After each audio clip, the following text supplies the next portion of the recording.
ओम श्री गुरुवे नमः। ओम श्री गुरुवे नमः। ओम श्री गुरुवे नमः। आदरणीय मित्रों, बाबा जी को चैनल पर मैं आपका स्वागत करता हूँ। हम विधिवत स्वर विज्ञान पर चर्चा करने जा रहे हैं। आदरणीय मित्रों, मेरा उद्देश्य भी सुस्पष्ट है। मेरी बातचीत थोड़ा लंबी हो जाती है। मैं प्रोफेशनल व्यक्ति नहीं हूँ, तो सभी मित्रों से मेरा अनुरोध रहेगा कि आप समय निकालकर पूरी चर्चा को जरूर सुनें, अधूरी ना छोड़ें। क्योंकि किसी भी एक शब्द को यदि हम छोड़ देते हैं तो पूरी बात का संदर्भ बदल जाता है। इसलिए कभी भी पूरी चर्चा सुने। मैं भी अपनी तरफ से कोशिश करूं 30-40 मिनट के अंदर में ही हमारी प्रत्येक चर्चा सिमट जाए। पूरी कोशिश करूं। और चूंकि शब्दों का मायाजाल है, बहुत कम शब्दों में अपनी बात को कहना यह भी एक कला है। लेकिन फिर मैं ऐसा समझता हूं कि यदि बहुत ही कम शब्दों में मैं चाहूं तो बहुत कम शब्दों में भी बात कर सकता हूं, लेकिन फिर वह ऐसा ही हो जाएगा जैसे आपने स्वर विज्ञान की पुस्तक पढ़ ली हो और आपको कुछ भी समझ में ना आया हो। तो मेरा बोलने का उद्देश्य भी, मैंने जो समय दिया वह भी जाया हो जाएगा, आपने जो मुझे सुना और अभ्यास किया वह भी जाया हो जाएगा।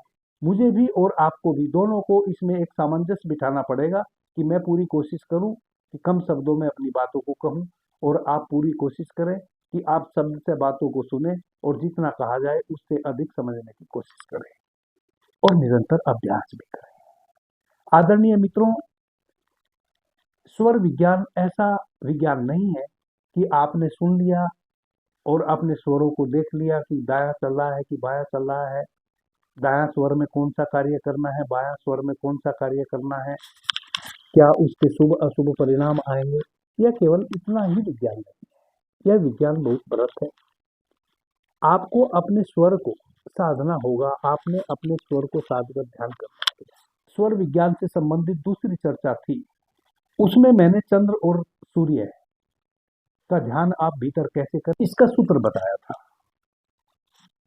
जब तक आप उस सूत्र से नहीं गुजरेंगे, जब तक आप सूर्य और चंद्र स्वर के उस ध्यान की स्थिति से नहीं गुजरेंगे, भीतर धारण नहीं करेंगे, अनुभव नहीं करेंगे, सजग नहीं होंगे, तब तक आप स्वर विज्ञान को कभी नहीं समझ पाएंगे। आप भटकते रहेंगे, अटकते रहेंगे। आप कोशिश भी करेंगे, आपको लाभ नहीं होगा, हानि नहीं होगी, लाभ भी नहीं होगा, जिसका परिणाम सदैव से यह होता आया है कि आपको लगेगा कि यह सब बातें मिथ्या हैं, कुछ नहीं होता। आदरणीय मित्रों, स्वर विज्ञान माता पार्वती को भगवान शिव ने कहा। स्वर जो है हमारे, वह जो हम नासिका के माध्यम से भीतर श्वास लेते हैं, उन श्वासों के माध्यम से जो प्राण तत्व भीतर निग्रह करता है, वह जो प्रकाश रूपी प्राण तत्व हमारे भीतर हमारी 72,000 नाड़ियों में प्रवेश करता है, गति करता है, उस गति से जो ध्वनि निर्मित होती है और जो प्रकाश तरंगायित होता है, उसमें प्रवेश करना स्वर विज्ञान का मर्मज्ञ बनना है। प्रत्येक हमारी आती जाती श्वासों के माध्यम से एक सोहम मंत्र की ध्वनि निरंतर उठ रही है। जब आप श्वासों का पूरक करते हैं तो 100 शब्द की ध्वनि आपकी श्वासों से भीतर उद्घाटित हो रही है। जब आप रेचक करते हैं, अपनी श्वास को बाहर छोड़ते हैं, तो हम शब्द की ध्वनि आपकी श्वासों से उद्घाटित हो रही है। इस प्रकार से आती जाती श्वास के माध्यम से एक सोहम सोहम सोहम शब्द का निरंतर गुंजार भीतर आपके उठ रहा है। और यह जो सोहम शब्द है, यह एक तारक मंत्र है। जब आप सूर्य और चंद्रमा का ध्यान भीतर करेंगे, जैसा पीछे मैंने कहा, धीरे धीरे आप इस ध्वनि को भी पकड़ लेंगे। सोहम जो मंत्र है, इसका आपको उच्चारण नहीं करना है, यह आपकी श्वासों के साथ स्वयं उद्घाटित हो रहा है। केवल आपको भीतर अपनी श्वासों के माध्यम से प्रवेश करना है, अपनी आती जाती श्वासों के प्रति सजग रहना है अपने भीतर सूर्य स्वर से जब श्वास बह रही है तो क्या आपके भीतर हलन चलन हो रही है, किस प्रकार की ध्वनि का उद्घाटन हो रहा है, किस प्रकार कितना प्रकाश भीतर प्रज्वलित हो रहा है, इस सबकी प्रतीति होती है। जब आपका चंद्र स्वर बह रहा होता है तब उसके अपने अनुभव हैं। जैसे जैसे आप भीतर केंद्रित होंगे तैसे तैसे आप उन अनुभवों को कर पाएंगे। जब तक आप उन अनुभवों को नहीं कर पाएंगे तब तक आपको स्वर विज्ञान समझ नहीं आएगा। अभी YouTube पर पूरी भीड़ हो गई है, श्वास को रोको तो ऐसा हो जाएगा, वैसा हो जाएगा, कुछ भी नहीं होगा जब तक आप भीतर अपने श्वासों को साध नहीं लेंगे। आपकी श्वासों पे सब कुछ निर्भर है। आप धन चाहे तो धन अर्जित कर लेंगे, स्वास्थ्य चाहे तो स्वास्थ्य अर्जित कर लेंगे। आपकी जितनी भी मनोकामनाएं हैं निश्चित वह सभी पूर्ण हो जाती हैं आपकी श्वासों के माध्यम से। लेकिन कब? जब आप अपनी श्वासों को साध लेते हैं। श्वासों को साधने की पहली प्रक्रिया है जो मैंने भाग नंबर 2 में बताई है। आदरणीय मित्रों, हमारा जो यह शरीर है इसमें 72,000 नाड़ियां हैं। उन 72,000 नाड़ियों के क्या कार्य हैं, किस प्रकार से वह कार्य करती हैं, इस सब संबंध में हम आगे चर्चा करते चले जाएंगे। आज की हमारी चर्चा का विषय है, भगवान शिव से मां पार्वती पूछती है कि हे देवादिदेव, इस जगत की उत्पत्ति कैसे हुई।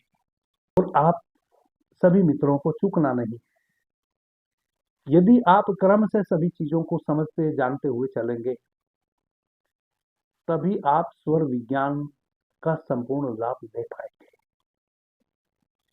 कई मित्र ऐसा समझ सकते हैं कि इस जगत की उत्पत्ति कैसे भी हुई हो, हमें क्या लेना देना, वो तो पहले हो चुकी, अब तो जो होना तो हो चुका। नहीं, इस जगत की उत्पत्ति 5 तत्वों से हुई है और वह 5 तत्व बहुत बहुमूल्य है। जिन 5 तत्वों से इस जगत की उत्पत्ति हुई है उन्हीं 5 तत्वों से यह मनुष्य का शरीर भी निर्मित हुआ है। आपके जीवन में जो भी अच्छा पूरा घट रहा है या भविष्य में घटेगा या वर्तमान में घट रहा है या पूर्व में घट चुका है, वह सब यह जो 5 तत्व है इन्हीं 5 तत्वों के स्वभाव से अच्छा या बुरा घट रहा है। इस कारण से आपको स्वर विज्ञान की ए से लेके जेड तक प्रत्येक स्थिति को समझने की जरूरत है और आपने कोशिश करनी है। महेश्वरम नमस्कृत्य शैलजाम गणनायकम गुरुवम च परमात्मानम भजे संसार तारणम। मैं श्री गणेश जी को, भगवान शिव को, मां पार्वती को और सभी गुरुजनों को प्रणाम करता हूँ, उनका भजन करता हूँ, उनके चरणों में नमन करता हूँ। आप सभी देवतागण, गुरुजन मेरे इस प्रयास को फलीभूत करें और मेरे माध्यम से जो मित्र सर्वोदय विज्ञान के इस ज्ञान को सुन रहे हैं वह स्वर विज्ञान का संपूर्ण लाभ ले पाए, ऐसी मैं भगवान शिव से विनती करता हूँ। देवी मां पार्वती, देव यानी कि भगवान शिव, तो देवी देव से पूछती है, देव देव महादेव कृपाम कृत्वा ममोपरि सर्व सिद्धि कर्म ज्ञानम कथयस्व मम प्रभो। हे देवादिदेव महादेव, संपूर्ण सिद्धियों को प्राप्त करने वाला श्रेष्ठ गुड ज्ञान आप मुझे कहें, उस ज्ञान का कृपा कर मुझे उपदेश करें। हे देवादिदेव महादेव, सर्वप्रथम मेरा प्रश्न है कि इस संसार का निर्माण कैसे हुआ, इस ब्रह्मांड का निर्माण कैसे हुआ और इसमें परिवर्तन कैसे होता है। देखिए ना, कभी हवा, कभी गर्मी है, कभी सर्दी है, कभी बरसात है, कभी आंधी है, तूफान है, यह जो निरंतर परिवर्तनशील यह पूरा ब्रह्मांड है, यह परिवर्तन कैसे आता है एवं इस संसार का विलय, इसका नाश कैसे होता है, और इस संसार का वास्तविक स्वरूप क्या है, इस ब्रह्मांड का वास्तविक स्वरूप क्या है, वह मुझे कहो। भगवान शिव मां पार्वती से कहते हैं कि हे देवी, इस ब्रह्मांड की उत्पत्ति तत्वों से हुई है, तत्वों से ही इस ब्रह्मांड की उत्पत्ति हुई है, तत्वों में ही इस संसार, इस ब्रह्मांड का विलय हो जाता है, तत्वों से ही इस ब्रह्मांड में परिवर्तन आता है, तत्वों से ही इस ब्रह्मांड का नाश होता है। इस प्रकार से इस पूरे ब्रह्मांड में, इस पूरे संसार में जो भी निर्णय है, जो भी निर्णायक है, जो भी गतिशील है, वह इन तत्वों के कारण ही है, वह तत्वों के कारण है। अब देवी पूछती है कि हे शिव, हे देवादिदेव महादेव, यह तत्व क्या है, मुझे इन तत्वों का मूल स्वरूप जानना है। इन तत्वों की उत्पत्ति कैसे हुई और यह तत्व किस प्रकार से कार्य करते हैं, इन तत्वों का मूल क्या है। हे देवादिदेव महादेव, मुझे इसका ज्ञान, मुझे इसका उपदेश कर। तब भगवान शिव देवी को कहते हैं कि हे देवी, एक चैतन्य मूल तत्व है जो अजन्मा है, जो निराकार है, जिसका ना कोई आकार है, न जिसका कभी जन्म होता है, न जिसकी कभी मृत्यु होती है, एक चैतन्य तत्व है। अब उस चैतन्य तत्व के माध्यम से आकाश तत्व का निर्माण हुआ, आकाश तत्व से फिर वायु तत्व का निर्माण हुआ, और वायु तत्व से फिर अग्नि तत्व का निर्माण हुआ, और अग्नि तत्व से फिर जल तत्व का निर्माण हुआ, और जल तत्व से फिर पृथ्वी तत्व का निर्माण हुआ। जब इन पांचों तत्वों का निर्माण हो गया, इन पांचों तत्वों का जो विकास है, इनकी जो प्रोन्नति है, इन पांचों तत्वों के निर्माण के उपरांत इन पांचों तत्वों का जो फैलाव है, उस फैलाव से इस पूरे ब्रह्मांड का निर्माण हुआ, इस सृष्टि का निर्माण हुआ। मूल तत्व एक है, चैतन्य तत्व। उस चैतन्य तत्व से सर्वप्रथम आकाश तत्व की निर्मित हुई, आकाश तत्व से वायु की। यदि वायु ना हो तो जीवन ना हो। वायु से अग्नि तत्व की उत्पत्ति हुई, अब अग्नि ना हो तो भी जीवन संभव नहीं है। अग्नि से जल तत्व की उत्पत्ति हुई, अगर जल ना हो तो भी जीवन संभव नहीं है। और जल से पृथ्वी तत्व की निर्मित हुई, ठोस, एक ठोस तत्व की निर्मित हुई। तो किसी भी जीवन को पनपने के लिए 5 चीजें अनिवार्य हैं। उसका ठोस रूप, कहीं तो उसके पैर रखे जाएंगे ना, उसके लिए पृथ्वी चाहिए, फिर जल भी चाहिए, अग्नि भी चाहिए, और प्राणवायु भी चाहिए, और आकाश भी चाहिए। जिस अवकाश में, जिस आकाश में यह सब हो, वह स्पेस भी चाहिए। इस प्रकार से हे देवी, एक मूल तत्व जो पर ब्रह्म है, जिसका ना कभी जन्म हुआ है, ना जब जिसकी कभी मृत्यु हुई है, जो निराकार है, जिसका ना कोई आकार है, वह जो एक मूल तत्व है, उस मूल तत्व से इन पांचों तत्वों ने मिलकर इस पूरी सृष्टि की रचना की, जिसमें नाना प्रकार के जीव जंतु, वनस्पति, सभी प्रकार के प्राणी, चांद हैं, सितारे हैं, सूर्य है, यह पूरा ब्रह्मांड जब प्रलय होती है, तब यह पूरी सृष्टि पुनः इन 5 तत्वों में वापस स्वयं को समेट लेती है। जब भी कभी अनिष्ट होता है, जब भी इस सृष्टि को मिटाने की स्थिति बनती है, तो यह पांचों तत्व इस पूरी सृष्टि को स्वयं में शोषित कर लेते हैं। सृष्टि की यह सूक्ष्म प्रक्रिया प्रति क्षण निरंतर चलती रहती है। आदरणीय मित्रों, आपने देखा होगा जब किसी प्राणी की मृत्यु होती है, जब किसी प्राणी की मृत्यु होती है तो क्या होता है? सबसे पहले प्राण वायु, वायु तत्व, वायु तत्व में समा जाता है। शरीर की अग्नि शरीर से निकलकर अग्नि में समाहित हो जाती है, शरीर ठंडा पड़ जाता है। पृथ्वी, जो यह शरीर है, यह जो हमारा शरीर है, यह पृथ्वी का प्रतीक है।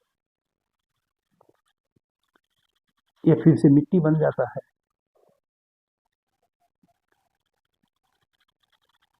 पूरे शरीर का जो जल है वह वाष्पीभूत हो जाता है।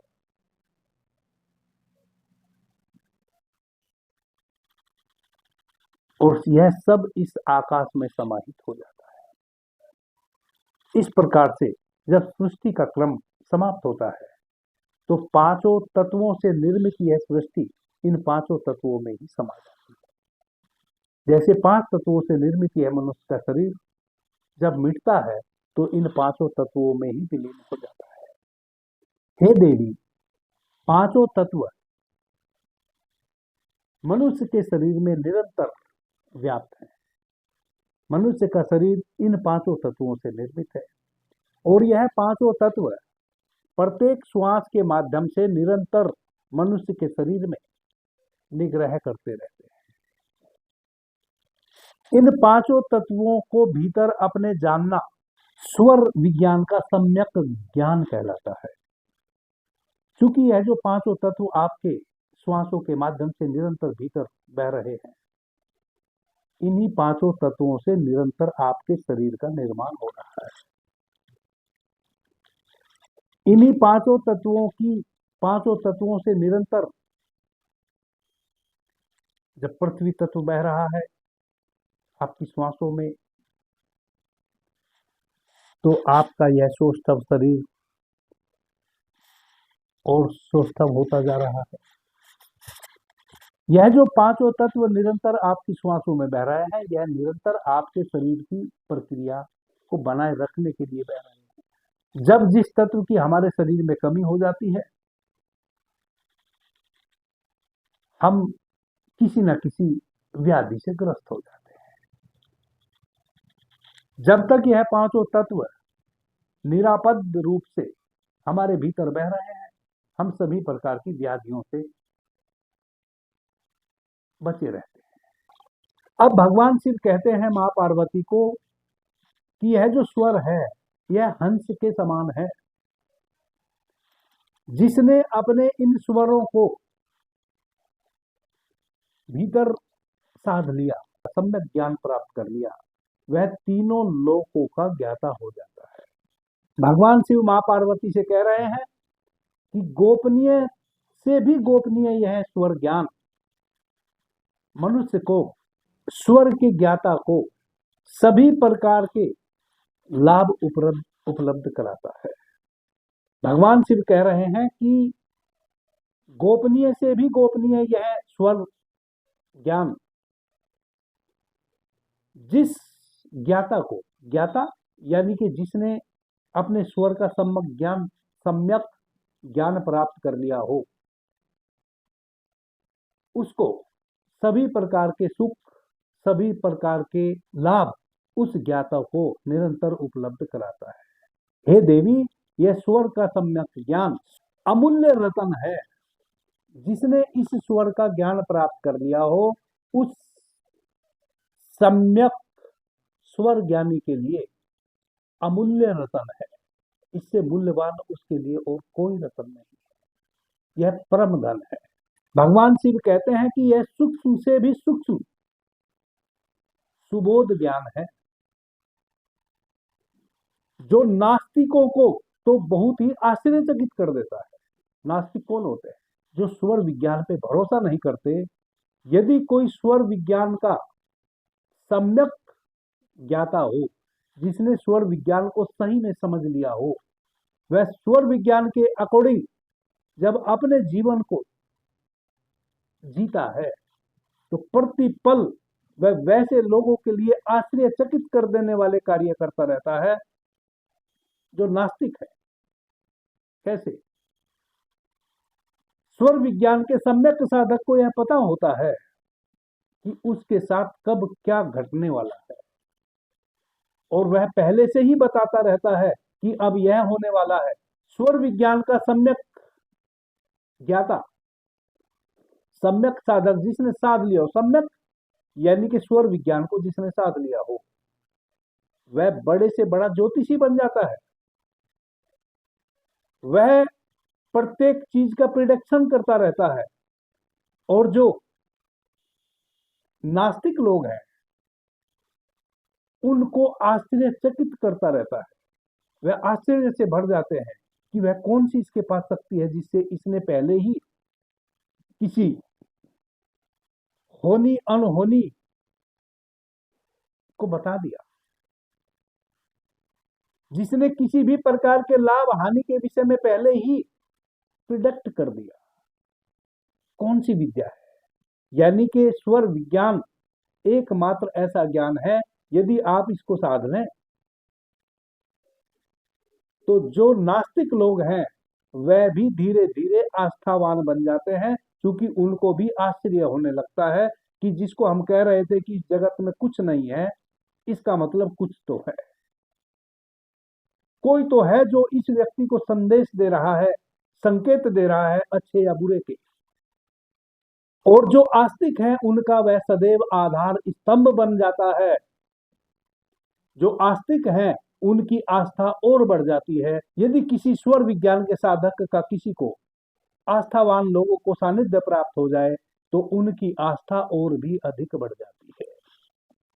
इतना सूक्ष्म यह विज्ञान है। आदरणीय मित्रों, एक मूल चेतन तत्व है और उस एक मूल चेतन तत्व की 5 अभिव्यक्तियां हैं। वह 5 अभिव्यक्तियां कौन सी हैं? पृथ्वी, जल, अग्नि, वायु और आकाश। सर्वप्रथम एक मूल तत्व निराकार चैतन्य ब्रह्म से आकाश तत्व की उत्पत्ति होती है। आकाश से वायु तत्व की उत्पत्ति होती है। वायु से अग्नि तत्व की उत्पत्ति होती है। अग्नि तत्व से जल तत्व की उत्पत्ति होती है और जल तत्व से पृथ्वी तत्व की उत्पत्ति होती है। यह उस एक चेतन तत्व की 5 शक्तियां हैं। शक्ति तो एक ही है, यह 5 प्रकार से भासती है।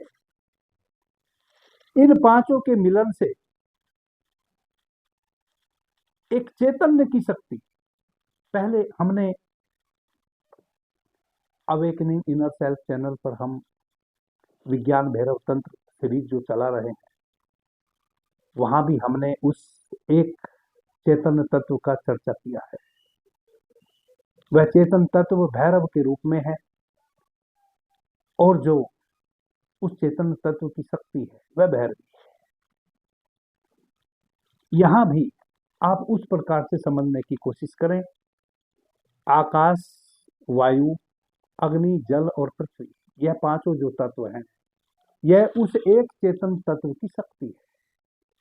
क्योंकि एक चेतन तत्व तो निष्क्रिय है, वह है, उसका कोई आकार भी नहीं है, वह चेतन है लेकिन अक्रियाशील है, क्रियाशील नहीं है। कभी भी चेतना में कोई क्रिया नहीं होती, क्रिया चेतना की शक्ति से होती है। और यहां चेतना की शक्ति क्या है? वह है आपके 5 तत्व, और इन्हीं 5 तत्वों से इस सृष्टि का निर्माण हुआ। इन्हीं 5 तत्वों से मनुष्य का भी निर्माण हुआ। यही 5 तत्व निरंतर हमारी श्वासों में निग्रह कर रहे हैं। मूल तत्व प्राण है जो एक चैतन्य तत्व है, और उस मूल तत्व के साथ यह उस 5 तत्व उसकी शक्तियां हैं जो निरंतर हमारी श्वासों में हमारे प्राण तत्व के साथ गति कर रहे हैं। जब हम उन अपने उस प्राण तत्व को भीतर जान लें और उस प्राण तत्व में किस प्रकार से यह 5 तत्व गति करते हैं, इनकी गति को जान लें, तब जब इनकी गति को हम समझ लेते हैं, हमें पता चल जाता है कि अब किस तत्व की किस गति है, तो मेरे साथ क्या अच्छा या क्या बुरा होने वाला है। और यदि हम उसको साध लें तो फिर हम उस गति को परिवर्तित होने से रोक सकते हैं। स्वर के साधक की यही तो खूबी है। स्वर की साधना हम क्यों करें? जो हो रहा है हो रहा है, नहीं। यदि हम अपने पांचों तत्वों को जान लें, प्राण तत्व किस प्रकार से हमारे भीतर निग्रह कर रहा है, उसके मैकेनिज्म को जान लें, कैसे यह पूरा ब्रह्मांड पांचों तत्वों के माध्यम से और प्राण शक्ति के माध्यम से हमारे भीतर निरंतर निग्रह कर रहा है, उसके आवन जावन को जान लें, और कब किस तत्व की कमी हो जाती है तो हमें कौन सी समस्याएं आनी शुरू हो जाती हैं, उसको जान लें, तो हम उस तत्व की कमी को भी पूरा कर सकते हैं, ताकि हमारे जीवन में किसी भी प्रकार का दुर्योग ना घटे। यही तो स्वर साधना है, वरना तो हम स्वर को क्यों साधेंगे? यदि जो होना है वह हो रहा है, केवल हम जान के क्या करेंगे? नहीं, स्वर की साधना कहती है, भगवान शिव कहते हैं कि यदि आप इस स्वर को साध लेते हैं तो यह आपका परम धन बन जाता है। आप ऐसे ऐसे कार्य कर देते हैं कि जिनका कभी भी आत्मा परमात्मा प्रकृति पे भरोसा नहीं रहा, जो नास्तिक है वह भी आश्चर्य में पड़ जाते हैं आपको देख देख कर, और जिनका भरोसा है, जो आस्तिक है, उनकी आस्था और हजारों गुना बढ़ जाती है। इस स्वर की साधना कैसे हम करेंगे, इसी पे मैं निरंतर आपके समक्ष चर्चा लाने वाला हूं। आप धैर्य पूर्वक सुनते जाइए और मैं शब्द से आपके समक्ष इस गहन विज्ञान को लाता रहूंगा। कुछ भी छूटना नहीं चाहिए और मैं छूटने नहीं दूंगा। आदरणीय मित्रों, अभी के लिए इतना ही। आपने मुझे ध्यान से प्रेम से सुना, उससे मैं बहुत अनुग्रहित हूं। सभी मित्रों को मेरा प्रणाम, धन्यवाद। हर हर महादेव।